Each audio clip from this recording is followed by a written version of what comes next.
Every gardener dreams of a raised bed teeming with earthworms.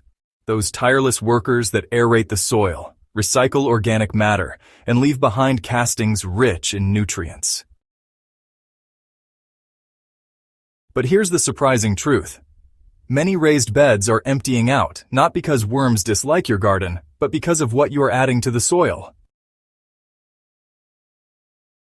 Yes, some well-meaning improvements are actually forcing worms to flee, undoing all your efforts to create fertile, thriving soil. If you have ever wondered why your worms are disappearing, the answer could be hiding in your compost bucket or fertilizer bag.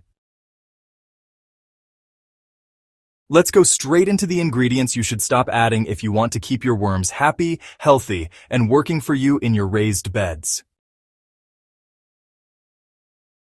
Before we expose the culprits, it's worth reminding ourselves why worms are, the backbone of a thriving garden. They loosen compacted soil, improve water drainage, and increase root penetration. Their castings enrich soil with natural fertilizers that plants absorb easily. When worms leave a raised bed, you lose not only their physical work, but also a steady supply of nutrients. That's why protecting them from harmful ingredients should be a top priority for every gardener. Coffee grounds are, honestly, one of the most misunderstood soil amendments. While small amounts sprinkled thinly can add nitrogen, dumping large quantities directly into your raised beds is a worm disaster. Coffee grounds are acidic, and worms thrive best in neutral soil that sits between a pH of 6.5 and 7.5. When the soil becomes too acidic, worms retreat or die off. Another hidden problem is compaction. Wet coffee grounds clump together, creating a sticky, airless layer that blocks oxygen. Worms suffocate in compacted soil, and plants struggle to send their roots through it. If you must use coffee grounds, compost them first by mixing 1 part coffee grounds with at least 4 parts brown materials, such as dry leaves or shredded cardboard. This balances acidity and prevents compaction before adding the mix back into your raised beds. Those bright orange, lemon, or lime peels may smell fresh to us, but to worms they are a nightmare.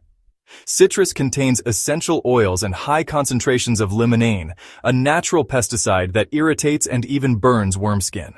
When citrus scraps are tossed into raised beds, worms quickly abandon the area. Citrus waste is also highly acidic, further lowering the soil pH and making conditions unlivable for worms. If you want to recycle citrus, always add it to a compost pile in tiny amounts, never more than 1 cup of finely chopped citrus for every gallon of other compost ingredients.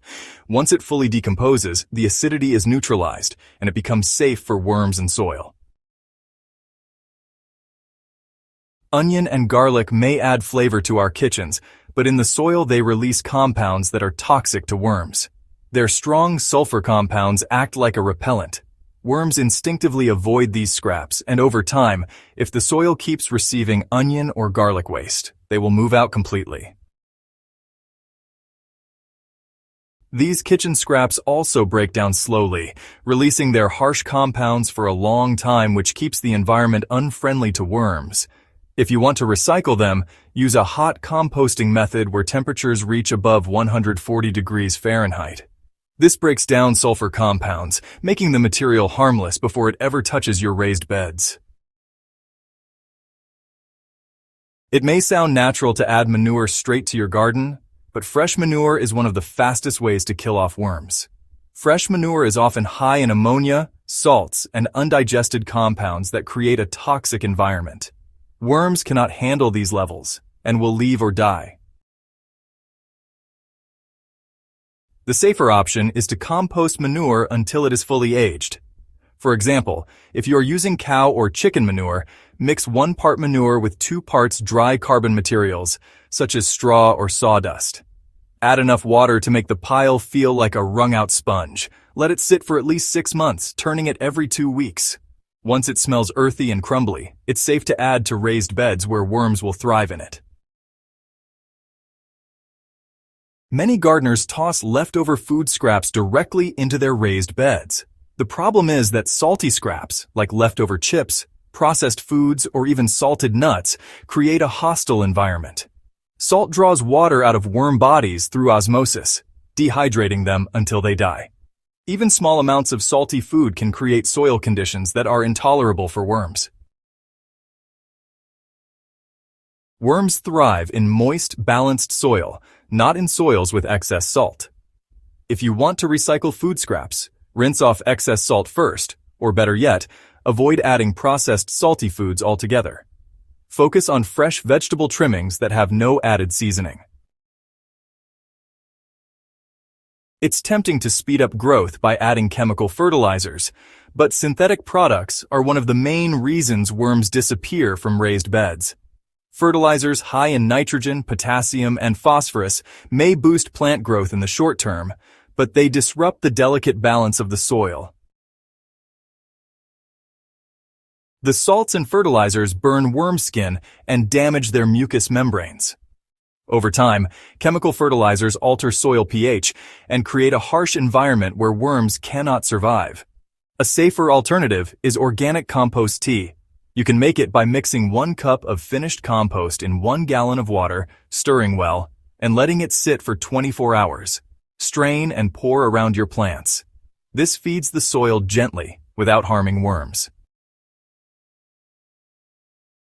A little wood ash can add potassium and help balance acidic soils, but too much can drive worms away. Wood ash is highly alkaline and quickly raises soil pH. Worms dislike alkaline conditions and will avoid beds treated heavily with ash. Wood ash also contains soluble salts that irritate and dehydrate worms. If you want to use it, sprinkle no more than 1 tablespoon of wood ash per square foot of soil and mix it thoroughly with compost. Never dump ash directly into worm-rich raised beds. Sometimes, gardeners unknowingly damage their soil by pouring leftover soapy water bleach or chemical cleaners into raised beds. These substances are highly toxic to worms and wipe out beneficial microbes that worms depend on for food. Even biodegradable soaps can alter soil chemistry enough to drive worms away. Oils, fats, and greasy leftovers create a barrier in the soil that, prevents air and water from moving freely. Worms suffocate in these anaerobic pockets. Grease also takes a long time to decompose, and in the process, it attracts pests that disturb the natural balance of your raised beds. If you want to recycle oil-rich foods like avocado skins or nutshells, just add them in tiny amounts to an active compost pile where heat and microbial activity can break them down safely. Never add them raw to your raised beds. Now that you know what drives worms away, it's just as important to understand how to create soil conditions they love. Worms thrive in soil rich in balanced organic matter, kept consistently moist but not waterlogged, and protected with a layer of mulch to regulate temperature. Regularly feed your soil with aged compost and leaf mold, both of which are neutral in pH and rich in microbe activity. You can also make a worm-safe compost tea by mixing 2 cups of finished compost in 5 gallons of non-chlorinated water. Let it sit for 24 to 48 hours, stirring occasionally, then apply directly to your raised beds. This keeps soil life active and provides nutrients without creating harsh conditions for worms. If your worms are disappearing, the problem is rarely the worms themselves. More often, it's what is being added to the soil. Coffee grounds, citrus peels, onion skins, fresh manure, salty scraps, chemical fertilizers, excess wood ash, harsh cleaners, and greasy leftovers are all on the list of worm repellents. Avoiding these ingredients and focusing on balanced, fully composted organics will transform your raised beds into worm havens where plants flourish naturally. Remember, worms are your unpaid farm workers, and protecting them is one of the smartest gardening investments you can make.